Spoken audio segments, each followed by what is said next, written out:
Halo anak-anak semua, bagaimana kabarnya hari ini? Semoga semua anak-anak dalam keadaan sehat ya. Nah, hari ini kita mulai belajar lagi. Bersama Miss Rizka, hari ini kita belajar tema 7 kebersamaan, subtema 4, pembelajaran pertama, kedua, dan ketiga. Nah, materi hari ini cukup banyak, jadi anak-anak silahkan simak baik-baik video yang Miss Rizka kirimkan hari ini.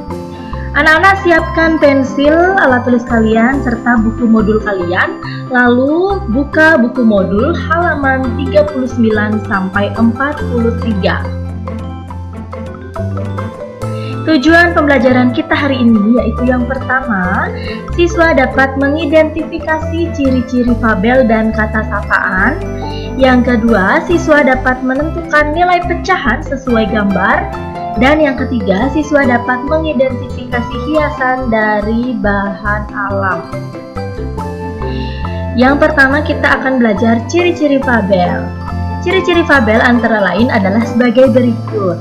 Cerita dalam fabel merupakan cerita fiksi atau merupakan cerita karangan penulis, ya. Yang kedua, tokoh yang ada di dalam fabel adalah hewan. Dan yang ketiga, hewan dalam fabel biasanya memiliki sifat atau watak seperti manusia. Nah, di bawah ini sudah ada cerita fabel yang berjudul Kisah Semut dan Merpati. Mari kita baca bersama-sama. Kisah Semut dan Merpati. Suatu hari ada seekor semut merah sedang berjalan menyusuri sungai. Karena si semut kurang berhati-hati, ia pun tergelincir masuk ke dalam sungai yang arusnya sedang deras. Ia berteriak minta tolong dan berharap ada hewan lain yang mau menolongnya. Tidak disangka teriakan semut didengar oleh seekor burung merpati. Merpati itu datang menolongnya dengan membawa sehelai daun. Lalu merpati menghampiri si semut yang hampir mati tenggelam itu. Semut merah itu pun kemudian berpegangan pada daun itu dan ia selamat. Hingga suatu ketika ada seorang pemburu yang sedang mengincar merpati. Semut merah kebetulan ada di sekitar tempat itu dan menyadari bahwa yang sedang diincar si pemburu adalah merpati yang pernah menolongnya. Tepat saat si pemburu ingin menarik pelatuk senjatanya, dengan sekuat tenaga, semut menggigit kaki pemburu itu. Pemburu kaget dan tembakannya pun meleset. Merpati yang mendengar suara tembakan pun kemudian terbang menjauh. Dari atas sana, merpati bisa melihat semut yang dulu pernah ditolongnya berada di kaki pemburu. Setelah memastikan bahwa si pemburu pergi dan situasi sudah aman, merpati lalu menghampiri semut dan mengucapkan terima kasih. Si semut menanggapinya dengan mengatakan bahwa hal itu sudah sepatutnya ia lakukan karena merpati juga pernah menolongnya dulu saat ia jatuh ke sungai. Wah, ceritanya bagus sekali ya anak-anak, saling tolong menolong. Dan selanjutnya kita akan mengerjakan ayo berlatih.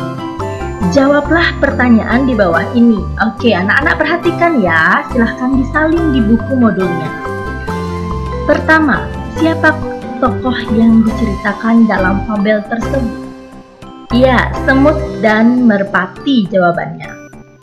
Nomor 2, bagaimana sifat kedua tokoh dalam fabel tersebut? Semut dan merpati memiliki sifat yang baik dan suka menolong.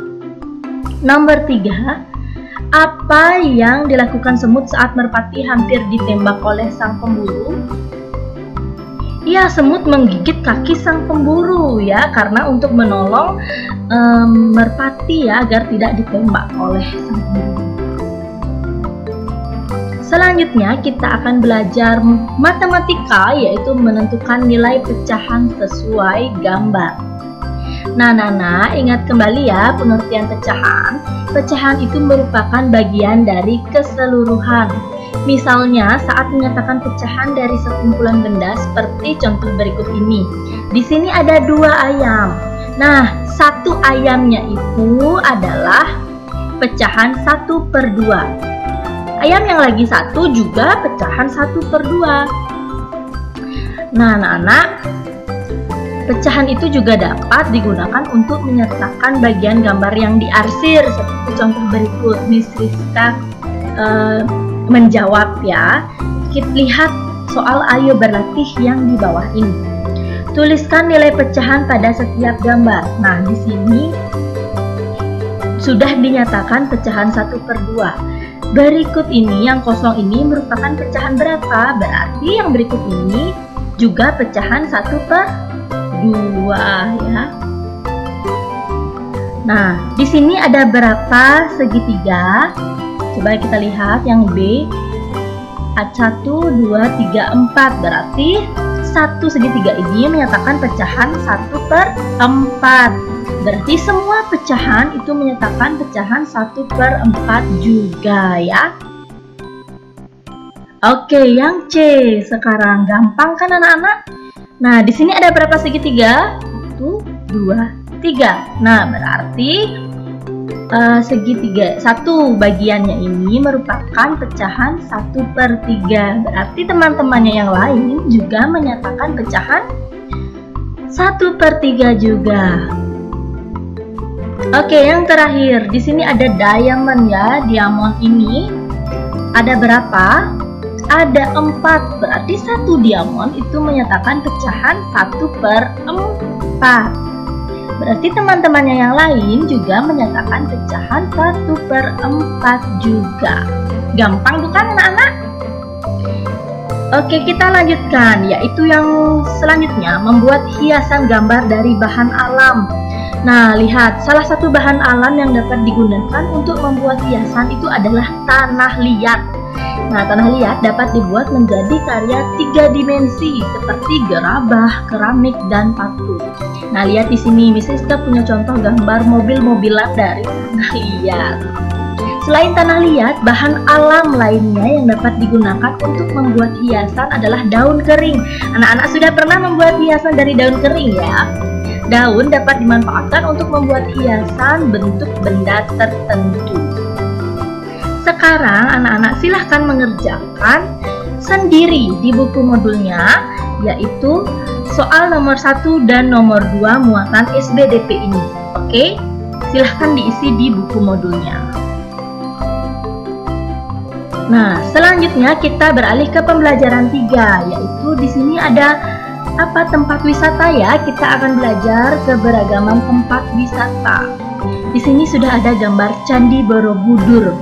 Siapa yang pernah ke Candi Borobudur? Nah, anak-anak, Candi Borobudur itu adalah tempat wisata buatan yang terletak di Jawa Tengah. Nah, Indonesia itu kaya akan tempat wisata.